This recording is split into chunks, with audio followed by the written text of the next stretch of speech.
আমাদের সবাইকে अभिनंदन। मुझे इतनी ही बांग्ला आती है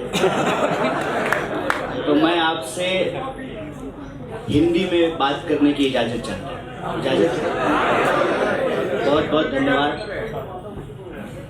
देश बचाओ संविधान बचाओ कन्वेंशन में आए हुए सभी आदरणीय बुजुर्गों का, हमारी माताओं बहनों का, नौजवान साथियों का और डिजिटल मीडिया के माध्यम से इस सभा को देख रहे सुन रहे बंगाल की आदरणीय जनता का और मंच पर उपस्थित विभिन्न राजनीतिक दलों के सम्मानित नेताओं का और साथियों का मैं बहुत बहुत स्वागत करता हूं, अभिनंदन करता हूं और आपको आभार व्यक्त करता हूं कि इस गंभीर विषय पर बातचीत करने के लिए आपके बीच उपस्थित होने का मौका मिला है।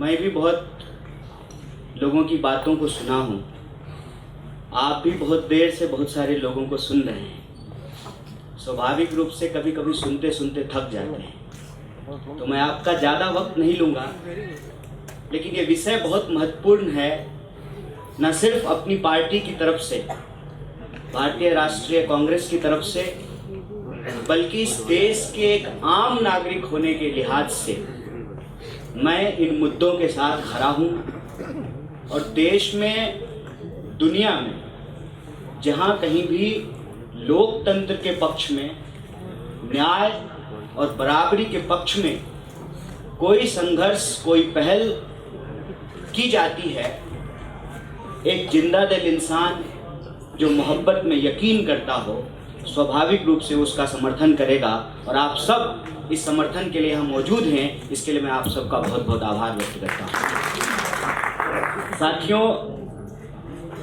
अभी मैं एक अपने नौजवान साथी को सुन रहा था तो उन्होंने कहा कि मुझे बांग्ला थोड़ी थोड़ी समझ में आती है, हमें बांग्ला बुझते पारे किंतु बोलते पारे ना।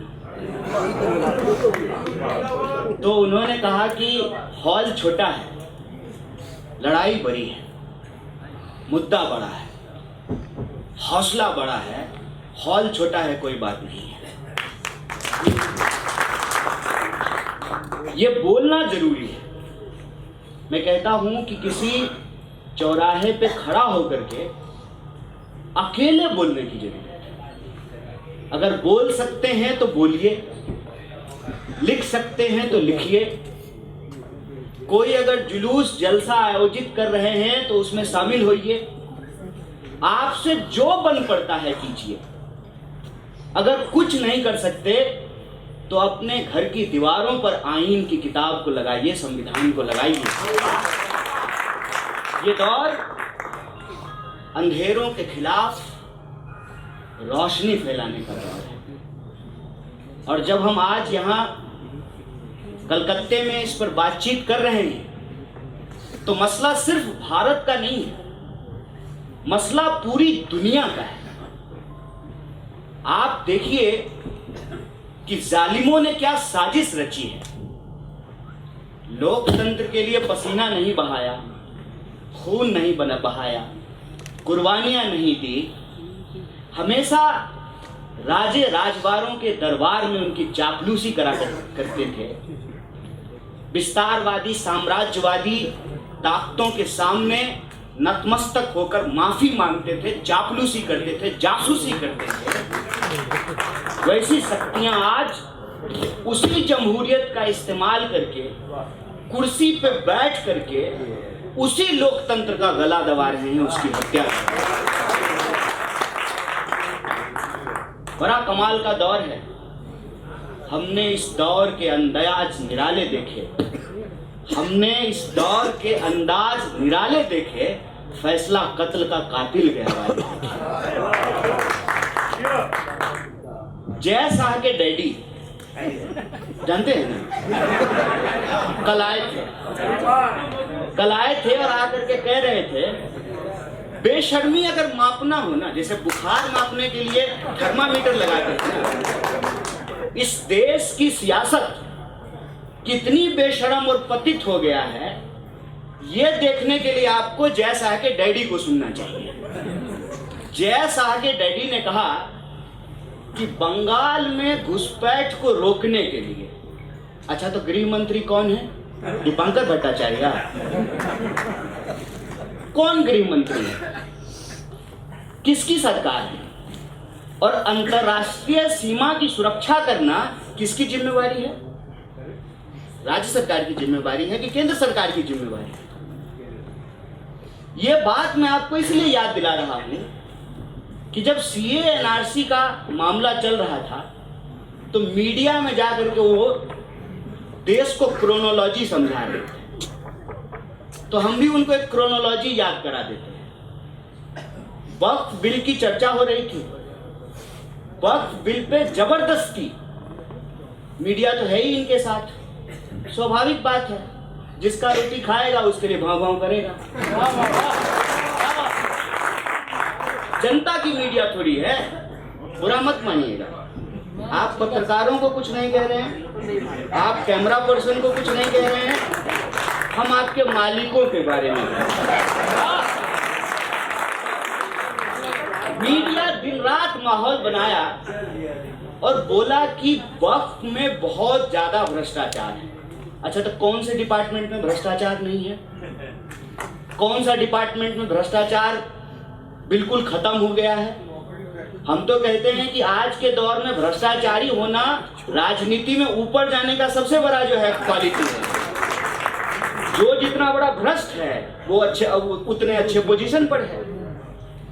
देश की सत्ता चल किस पे थी?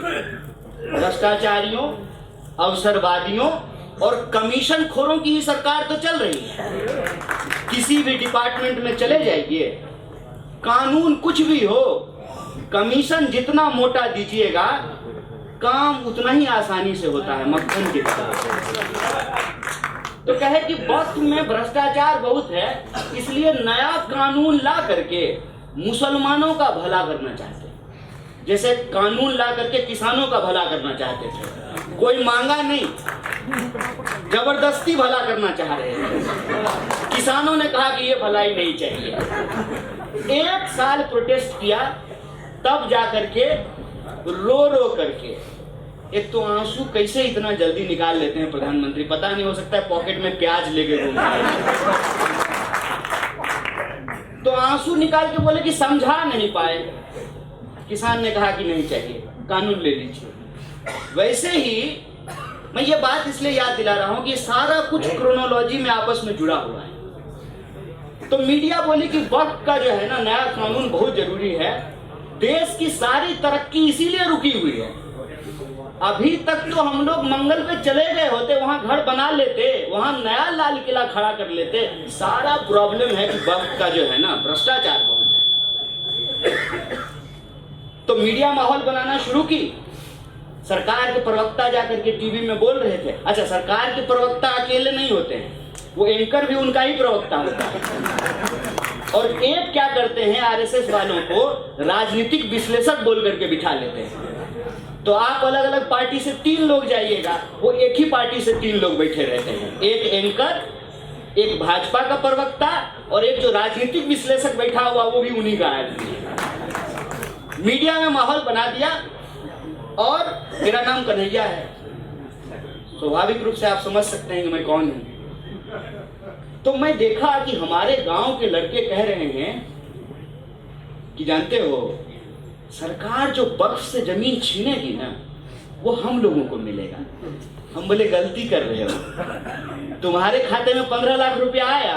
बोला नहीं, लेकिन अदानी जी के खाते में जो है ना लाखों करोड़ों रुपया पहुंच गया। तुमको लग रहा है कि जमीन हमको मिलेगी, तो तुमको नहीं मिलेगी, अदानी जी को मिलेगी। बोला कैसे? बोले वैसे ही जैसा 370 जब समाप्त होता तो हम सब लोग जो है डल लेक के सामने जमीन खरीदते। कितना लोग जमीन खरीदे हैं डल लेक के सामने? एक आदमी हाथ उठाइए जो कश्मीर में जमीन खरीदे हो। डिबेट याद है? यही डिबेट था ना कि अब भारत का कोई भी नागरिक जाकर के कश्मीर में जमीन खरीद लेगा। हम लोग भी खुश हो रहे थे, बढ़िया मकान बनाया जाएगा, कॉटेज पहाड़ पर, बर्फीली पहाड़ियों के बीच में, बढ़िया समर वेकेशन होगा। खरीदे जमीन, ये खेल समझना है। ये सारी लड़ाइयां, दोस्त का सारा मुनाफा आपके जेब पे डाल देते हैं और आप अपनी जेब देखें नहीं, इसीलिए औरंगजेब का बहस शुरू कर देते हैं।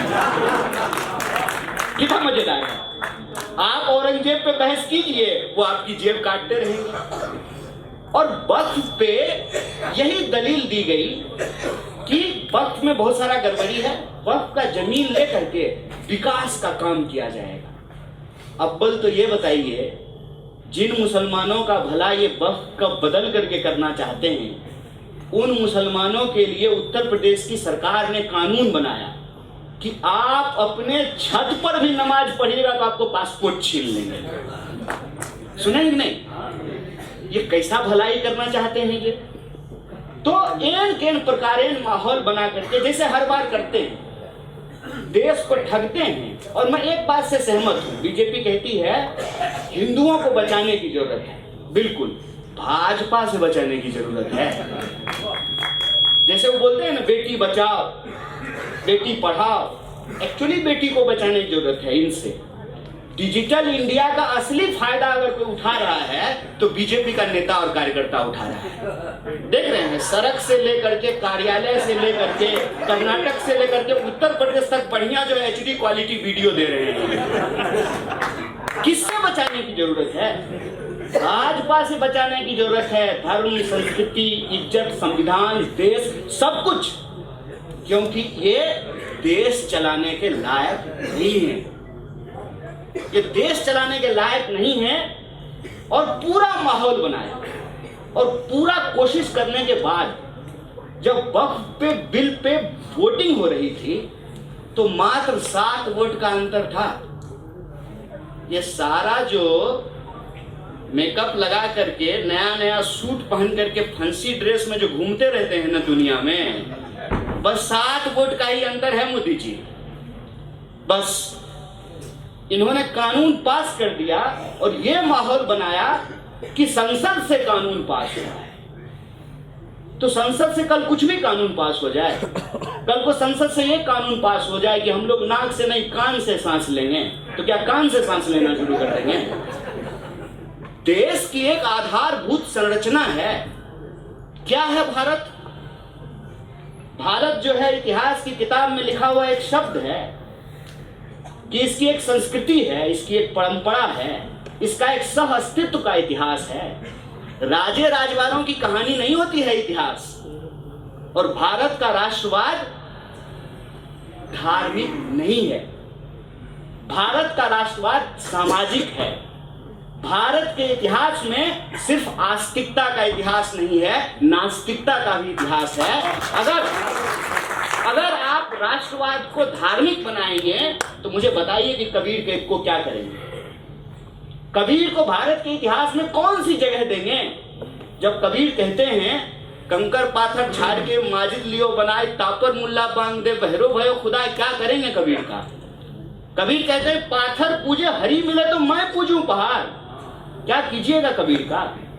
इस देश में अगर एकेश्वरवाद है, एक ईश्वर को मानने वाले लोग हैं, तो बहुएश्वरवाद भी है, बहुत सारे ईश्वर को मानने वाले हैं। इस देश में अगर आस्तिकता का इतिहास है तो इस देश में नास्तिकता का इतिहास भी है। जब चारवाक स्कूल ऑफ थॉट कहता है यम जीवेत सुखम जीवेत ऋणम कृत्वा भिवम पिए, जो कुछ भी है यहीं पर है। और हमारे कामरेड लोग भी ये गीत गाते थे, तू जिंदा है तो जिंदगी की जीत पे यकीन कर, अगर कहीं है स्वर्ग तो उतार ला जमीन पे। क्या कहता है गीता? गीता कहता है कि कर्म सब कुछ होता है, कर्म प्रधान समाज है। और कर्म प्रधान अगर समाज है तो उस देश के राष्ट्रवाद को आप धर्म प्रधान कैसे बना सकते हैं? और इस पर फूले लिखते हैं कि माली का धंधा है, लोहार का धंधा है लोहे का काम करना, बढ़ई का धंधा है लकड़ी का काम करना। तो बताइए पंडित का धंधा क्या है? फिर पूजा कराना धर्म है कि धंधा? बताइए, हम नहीं कह रहे हैं, फूले कह रहे हैं। इस देश के इतिहास को आप एक पहचान में समेट करके नहीं रख सकते। हिंदू धर्म के भीतर अगर वैष्णव परंपरा है क्या कहते थे गांधी? वैष्णव जनते तेने कहिए पीर पड़ाई जाने रे। हाथ में तलवार लेकर के कौन सा धर्म बचा लीजिएगा आप? कौन सा धर्म बचा लीजिएगा? रावण जब मर रहा था तो राम लक्ष्मण को रावण के पास भेजते हैं और कहते हैं जाओ जाकर के कुछ सीख लो, बड़ा विद्वान आदमी था। इतना कपटी तो रावण भी नहीं था जितना आज के नेता लोग हैं जो कुर्सी पे बैठे हुए हैं। धर्म का भी एक नियम हुआ करता था। कोई नियम बताइए? हमला पुंछ में हुआ, पाकिस्तान के कायराने हमले से 16 लोगों की जान पुंछ में चली गई और प्रधानमंत्री रोड शो पटना में कर रहे हैं और कह रहे हैं कि मेरे रगों में जो है ना गरम सिंदूर बहता है। एक तो इनका जो है ना खून जो है वो चंद्रकांता सीरियल का IR है। वो इच्छाधारी नाग नहीं होता है, जब चाहे तब रूप बदल रहे। कभी कहते हैं कि खून में व्यापार बहता है, कभी कहते हैं खून में देशभक्ति बहता है, कभी कहते हैं खून में गरम सिंदूर बहता है, और कभी तो कहते हैं कि खून बहता ही नहीं है क्योंकि अवतार है ना, बायोलॉजिकल नहीं है, नॉन बायोलॉजिकल। ये प्रधानमंत्री ने कहा, मैं नहीं कह रहा, ये प्रधानमंत्री के शब्द हैं कि मैं नॉन बायोलॉजिकल हूं। तो नॉन बायोलॉजिकल है तो फिर खून तो नहीं बहता, फिर तो अमृत बहता होगा। वो जो समुद्र मंथन से निकला था ना, वही वाला अमृत। झूठ की ना एक सीमा होती है। टीवी के प्रचार और राजनीतिक दुष्प्रचार का एक अंतर मैं आपको बताता हूं। टीवी के प्रचार में आज भी कम से कम इतनी ईमानदारी है कि कहीं कोने में लिख देता है कंडीशंस अप्लाई। म्यूचुअल फंड का प्रचार देखे हैं ना? म्यूचुअल फंड के प्रचार में क्या कहता है? बाजार जोखिमों के अधीन है। कम से कम आपको बता तो रहा है कि हम आपको बेवकूफ बना रहे हैं। राजनीतिक दुष्प्रचार में जो है ना इतनी भी नैतिकता नहीं बची है। झूठ, बेशर्मी, बिना किसी सीमा का। क्रोनोलॉजी ये है कि वक्फ का कानून पास हुआ और देश में जो है उसके खिलाफ विरोध प्रदर्शन होना शुरू हुआ।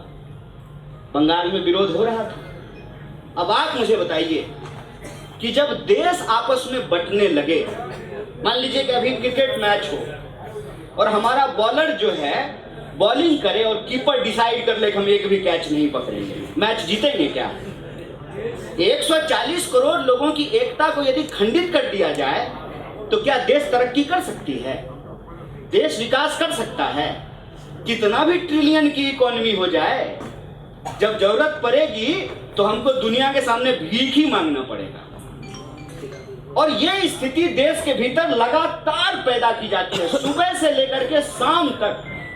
आप कभी भी टीवी खोल लीजिए, आपको लगेगा इस देश में धार्मिक झगड़े के अलावा कोई मुद्दा नहीं है। पानी की कमी कोई मुद्दा नहीं है, रोजगार की कमी कोई मुद्दा नहीं है, महिलाओं के खिलाफ होने वाले अत्याचार का मुद्दा नहीं है, किसानों की आत्महत्या मुद्दा नहीं है, जवानों का आत्महत्या मुद्दा नहीं है। आपको सुन करके अगर आपके भीतर दिल है और धड़कता है तो आपको तकलीफ होगी वो सुन करके कि 1 घंटे में इस देश के भीतर 2 जवान आत्महत्या कर रहे हैं। 1 घंटे में 2 जवान आत्महत्या कर रहे हैं इस देश में।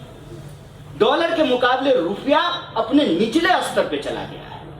कहते हैं कि 5 ट्रिलियन की इकोनॉमी बना देंगे। कैसा देश बना रहे हैं साहब आप कि 5 ट्रिलियन की इकोनॉमी बना देंगे और उसी देश में 80 करोड़ लोग लाइन में लग करके 5 किलो अनाज ले रहे हैं और आप अपना सीना थपथपा करके कहते हैं कि हम 5 ट्रिलियन की इकोनॉमी बना रहे हैं। जिस देश में 5 किलो अनाज लोग लेने को मजबूर हों और 80% लोग 5,000 रुपए से नीचे में गुजर बसर करते हों, वहां इस देश का एक पूंजीपति अपने बेटा के ब्याह में, अपने बेटे की शादी में 5,000 करोड़ रुपया खर्च करता है। कैसा देश बना रहे हैं?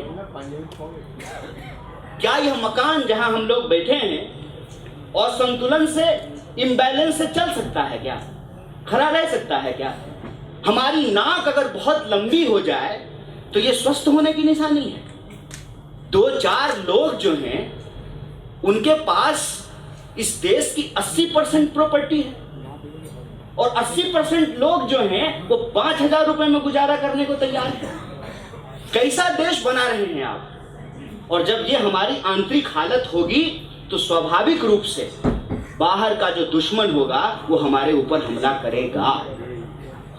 जब वक्त के ऊपर देश बटा हुआ था, देश में लगातार सांप्रदायिक जहर फैलाई जा रही थी, उसी वक्त कायराना आतंकवादी हमला होता है और जानबूझ करके धर्म पूछ करके मारा गया ताकि इस देश को दंगों की आग में जलाई जा सके। भला हो इस देश का, इस देश की संस्कृति का, इस देश का इतिहास चंद पॉलिटिकल पार्टी के नेताओं से जुड़ा हुआ नहीं है, चंद पॉलिटिकल पार्टियों से जुड़ा नहीं है। इस देश का इतिहास 5,000 साल का इतिहास है और ये सारी पॉलिटिकल पार्टियां 200-250 साल में बन करके तैयार हुई हैं। बीजेपी तो 1980 में बन करके तैयार हुई है। बीजेपी 1980 में बनी है। देश सिंधु घाटी सभ्यता से चला आ रहा है और बीजेपी के बाद भी देश चलता रहेगा। ये देश की पहचान होती है, देश की संस्कृति होती है। उस देश को ये लड़ाने की कोशिश करते हैं। विदेश सचिव को यह बात समझ में आती है, देश की सेना को यह बात समझ में आती है। पक्ष विपक्ष एकजुट होकर के उसका मुकाबला करता है।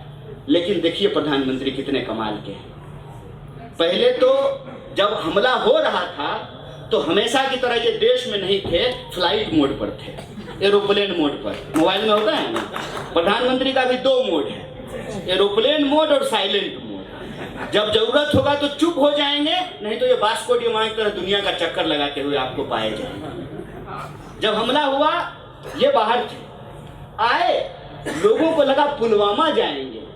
370 हटा देने के बाद तो कश्मीर में सब कुछ अच्छा हो गया था ना। डल लेक के सामने हम लोग अपार्टमेंट बना करके रह रहे थे, वहां पे सब शांति थी वहां पे। लेकिन प्रधानमंत्री पुलवामा नहीं गए। कहां आए? पटना, क्योंकि कश्मीर में चुनाव नहीं है, चुनाव तो बिहार में है, इसलिए स्वाभाविक रूप से वहां गए और वहां जा करके धमकी दे रहे थे। अच्छी बात है, इस देश के प्रधानमंत्री होने के नाते आपकी जिम्मेवारी है, आप 140 करोड़ लोगों को यह विश्वास दिलाएं कि यह संकट है और इस संकट का हम डट करके मुकाबला करेंगे।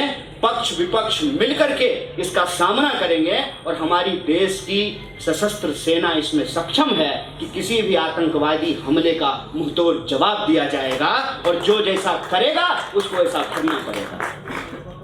पक्ष तैयार था, विपक्ष तैयार था, सेना तैयार थी, हम हमले कर रहे थे। अचानक से सीज फायर की खबर आती है। भाई समझ में नहीं आया कि क्या हो गया। टीवी पे देख रहे थे तो सारा चैनल कह रहा था कि लाहौर हमारे कब्जे में आ गया है। कोई कह रहा था कि कराची पर अभी बस कब्जा हो गया है। हम लोगों को भी लगा कि अब जो है वीजा नहीं लगेगा, अखंड भारत का निर्माण हो गया, आरएसएस का सपना पूरा हुआ। इसी वक्त जो है सीज फायर की खबर है। सोचने लगे सीज फायर कैसे हो गया। तो सरकार कुछ बोलती उससे पहले जो है पापा के जो चाचा है ना, पापा जो वॉर रुकवा दिए थे यूक्रेन और रसिया का, मालूम है नहीं? पापा वॉर रुकवा दिए थे यूक्रेन और रसिया का। कल ही हमला हुआ है, कल ही यूक्रेन ने जो है रसिया के ऊपर हमला किया है, जो वॉर मोदी जी रुकवा दिए थे फोन करके। खबर है ना, गूगल पे सर्च कर लीजिएगा। मेरी अगर एक भी बात गलत साबित हो, अगर मैं एक भी बात झूठ बोला हूं तो राजनीतिक जीवन से बाहर चला जाऊंगा। प्रधानमंत्री थोड़ी है कि झूठ बोलना है। वॉर रुकवा दिए थे मोदी जी, तब विदेश मंत्रालय ने कहा कि नहीं नहीं ऐसा नहीं है। जितना प्रशंसा करना है करो, आप उनके समर्थक हो और जो जिसके समर्थन में हो। कहते हैं ना कि किसी सुंदर से प्रेम नहीं होता है, जिससे प्रेम हो जाए ना वही सुंदर लगने लगता है। तो जो लोग मोदी जी से प्रेम में हैं तो मोदी जी का सब कुछ अच्छा लगता है ना। तो वो वॉर रुकवा दिए थे। अब हमको लगा कि जब दुनिया का वॉर ये रुकवा रहे हैं तो हमारा वॉर कौन रुकवा दिया। तो ट्रंप कहा कि धमकी दिए थे, ये शब्द हैं ट्रंप के, हमने धमकाया इनको कि व्यापार बंद कर देंगे। हम बोले तब तो मोदी जी पक्का रोक दिए होंगे, क्योंकि दोस्त का नुकसान हो जाएगा ना। हम तो हमारे तो A1 A2 और यही इनका जो है ना चक्कर पड़ गया है। A1 जो है ना वो अमेरिका का माल लेके बैठा हुआ है और A2 जो है वो चाइना का माल लेकर के बैठा हुआ है। अब मोदी जी को बना दिया है फुटबॉल।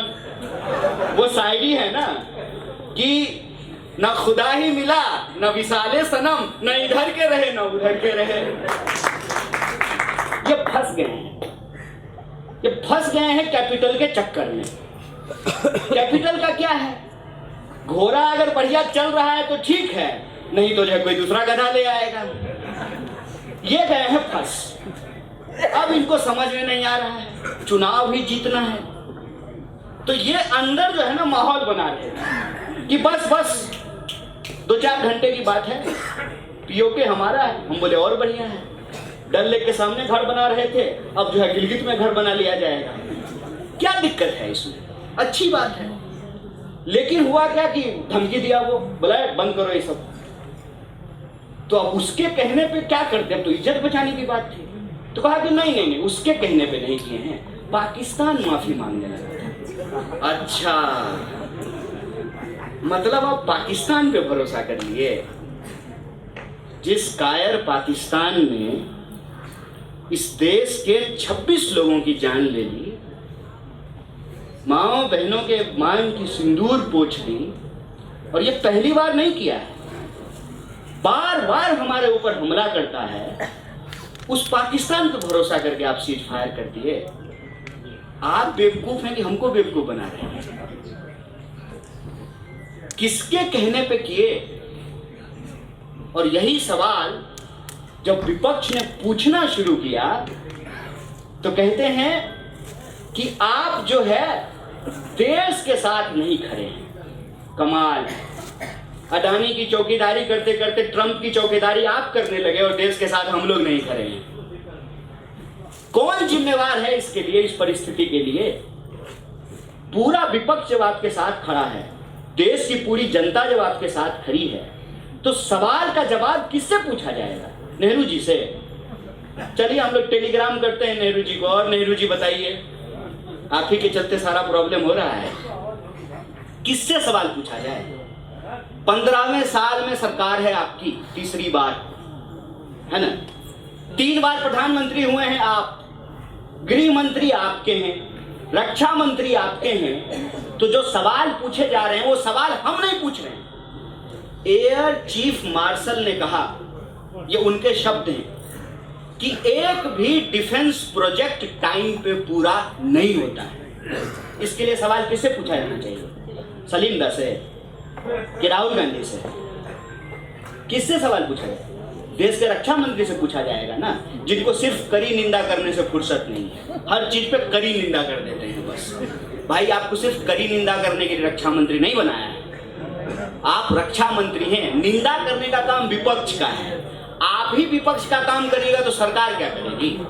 किससे सवाल पूछा जाएगा? उसके बाद सीडीएस ने कहा एक इंटरव्यू में कि हाँ हमको नुकसान हुआ। यही बात जब देश का विपक्ष पूछ रहा है तो आप हमको देशद्रोही का जो है तमगा हमारे ऊपर लगा है। देश को इस हालत में पहुंचाने के लिए कौन जिम्मेवार है?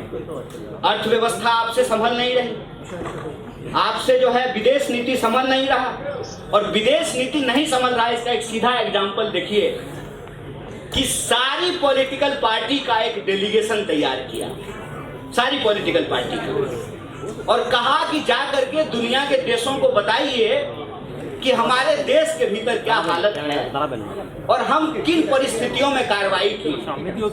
और सारी पॉलिटिकल पार्टी के लीडर विदेश जा करके समझा रहे हैं, और उसी की पॉलिटिकल पार्टी को मोदी जी देश में घूम घूम करके गलिया रहे हैं। कितना मजेदार है। जिस पॉलिटिकल पार्टी के एमपी देश में, देश से बाहर दुनिया के देशों को ये समझा रहे हैं कि हमने ऑपरेशन सिंदूर क्यों किया, ऑपरेशन सिंदूर के नाम पे ड्रेस पहन करके देश के भीतर उसी पॉलिटिकल पार्टी को ये गलिया रहे हैं। तो ना इनसे लोकतंत्र समझ रहा है, ना इनसे अर्थव्यवस्था समझ रही है, ना इनसे विदेश नीति समझ रहा है, और जितने वादे इन्होंने किए थे। इसीलिए इस देश के जो नागरिक हैं प्रजा की बात मैं नहीं कर रहा हूँ।